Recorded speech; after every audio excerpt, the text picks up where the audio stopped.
Hey y'all, I'm Alyssa. And I'm Alyssa. We're your buttons babes, and this week we are going to be pushing that television button.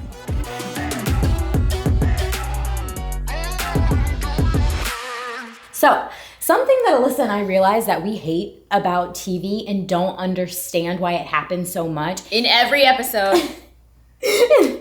There is always, in like long-running series, there's always a musical episode. Unnecessarily. Like, I don't understand why. Not saying that, I mean, I'm a big theater nerd. That's my background. Went to a conservatory. Super love a good musical. But in something like, no shade, Shonda, but in something like Grey's Anatomy, I'm like, why?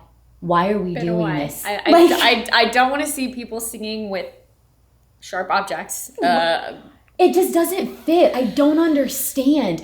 And those characters are not musically like. I know it's fun. It's something to try. Like theater people get super excited, but I mean, maybe there should be more shows that are musical. We do need totally like more musical that. shows for everyone who's into that. I think there's just Glee, right? I'm pretty sure. Sorry, y'all. That's not my show. So hey, if we're missing some, let us know what other musical shows are out there besides Glee. Put them in the comments, and don't forget to like and subscribe. But it just... I saw Lucifer recently, which is how this conversation started. And like, okay, for anyone who watches Lucifer, like, again, not the musical vibe. So I was like, she had told me ahead of time, because I do love spoilers, that I just should not watch. And because I had to see how bad it was for myself, I watched it and I texted her and I was like, I get it. But why? But like, why did this have to happen? It makes me cringe. Every time I see a serious show, plug in a musical episode, I'm like, and you lost me. You have ruined this for me. You were taking me out of that world.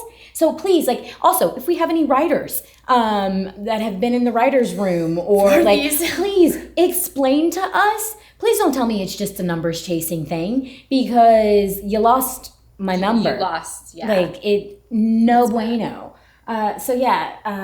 Music episodes. Don't do it. We promise we will never do that to you guys. That's true. Unless it's a musical show. Yes. And if we do, please show us and remind us this and come for us and call us out, because, I mean, I don't think I will forget. But is it written into contracts? Like, is that like you have to do that? So like that's the only reason that I feel like it would make sense. But like, I think it's something that they're trying. There was a time frame where it was big. Theater, music of theater. I feel like it's like decades worth of shows that happen. Yeah, but it still happens. So maybe I'm wrong. Yeah. But anyway, we could talk about that forever, but we promise we won't. We don't like it. Also, stereotypes. Like, I feel like, that's like a common, It's one thing if it's comedy and it's like a parody. Yes. Like, then I get it. But like, I don't know. I'm tired of seeing the spicy Latina woman who's like 5'1", has a super cute accent, falls in love with some fucking dude, and... Yes, she's played by the same Hispanic actress like for a decade. I'm also tired of seeing the same representation of what it means to be gay or queer in terms of the male, like over the top, so fashionable. Like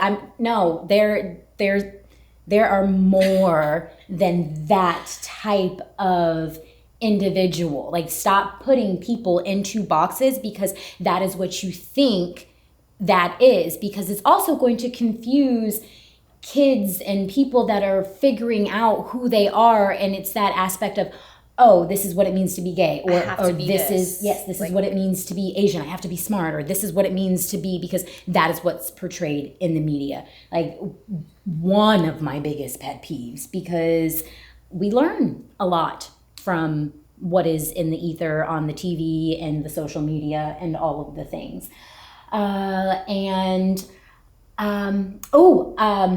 I had it. I lost it. It's coming back. Mama, help me. The things that we loathe about television. Sellouts. I thought you were going in on like a specific story about stereotypes, so I was like, I'm not sure which one I can help you with. But I'm nervous. I'll go down a whole rabbit hole of so drop your least favorite stereotypes below. Sellouts. We've been talking about how like you fall in love the first season. It's amazing. It's magical. Whatever, and then 30 minutes into season 2 premiere, it's like, what am I watching? Who abducted the show? Who let the interns write? Sorry.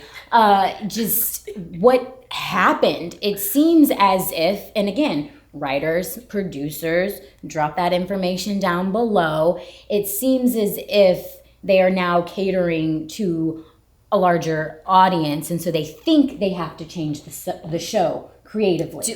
Does it need to be more PC? Is that the right? issue? Do I need to beat people over the head with concepts a little bit more? Like spell things out. There's a little bit more dumbing down. That's, I mean, I don't know. Like that hurt my heart on 13 Reasons Why. So sorry. Great show. Fantastic show. Season 1, I like all of the feels, good, bad, ugly, so relatable. And at first I was like, ugh. And then you get into it and you're like, damn, they hit all of the spots in the wrong and right ways. I know that makes sense. And then season 2, it's just like, oh, we're really going here? We're really spelling this out for us? We're really, like, I know a lot of people say in terms of writing, you have to, how do I explain that? You have to write it in a way that everyone understands. We're not that dumb. And if we are, guess what? We can learn. This is how. Absolutely. Like this is how we get better. Like we're becoming that dumb, or because that is what's being fed to us. Yeah, we do need a little bit of a brain challenge sometimes. Yes, please. So that's nice to come from TV. Yes, and like parallel to Sellout is the reboots. Like. Sometimes it's great. Sometimes give me wait. Give me one. No, I don't have one right now. I don't have one right now. But I just wanted to say that sometimes it can be great. But yeah. Is there a reboot that you're excited about? There was once, and I cannot think of it right now because I'm on the spot. It's gonna come back to you. But I love original content. Give me a different story. Please. Or, okay, what I don't hate as much, if like we take a movie and create a spin-off for it, that's a little bit different. That's acceptable. Recently was forced to watch Karate Kid for the first time, and it was nostalgic and cheesy or whatever, and then we proceeded to watch Cobra Kai. And at first I was like, why? What is this? But it was very heartfelt. It was adorable. They did a great job. It's a whole thing now. It's very successful. Get in there. Super proud. And I was like, okay, I didn't hate that. It's not exactly like a copy-paste remake or reboot, but that I can stand.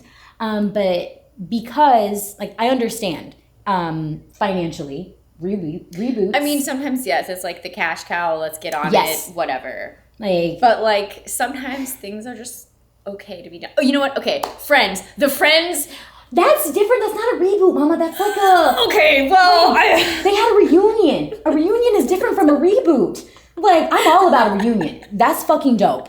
Like, I could get down with that. That's what I mean. You should stick to a reunion instead of a reboot.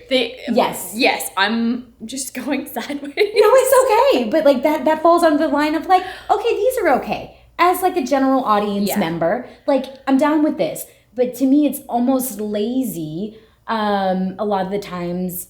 If it's partial cast, I mean, Sex in the City, like 10-10, no matter how trashy it would be, if the full cast was there, I would watch it. Same. But because the full cast is there, I'm like, I don't care. It's not the same. Right. Like, I get people die, move on, whatever. Like, but at that point, like, okay. No. Leave it alone. Yeah. Just stop. Like, Saved by the Bell. Leave it alone. I haven't watched it either. But I mean, I watched Saved by the Bell growing up. But what I'm saying is some things are better left alone. They end for a reason. Yes. Like, exactly. Embrace the ending. Yes. We just have to embrace the ending. And I'm on the fence about, like, Disney. They are infamous for this, creating, like, the live action shit. Some of it is terrible. Some of them I am kind of excited. It is. Most of it is so terrible, but you're so intrigued that you're still going to go watch it. It is so the, it works. like, what is it? The cat sitting outside the door while somebody's yelling about the boyfriend meme. Like, yes. I do want to watch the train wreck that it might be. Exactly. Absolutely. And therefore, like, and with I that, feel so bad saying that. but the thing, but then they win, and like, what am I trying to say? Then they're Like, still 'cause gonna, it's they gonna get their sell out, money. whatever. It But does, like Beauty and the yeah. Beast. I did haven't like seen that any one. of the remakes. I did like that one. I want to watch the Little Mermaid one because it's Little Mermaid. I mean, yeah. And because we all know what's gonna happen. It's gonna be great. It is gonna be great. But okay. Now we're on a tangent. Thanks for joining us. Yes, that is what we have for you this week on Pushing That TV Button. If we missed anything, if you guys, want to share, drop that comment below of what you hate about television right now. And Or if you have a rebuttal. Yes. And don't forget to like and subscribe. We will catch you next week. Bye.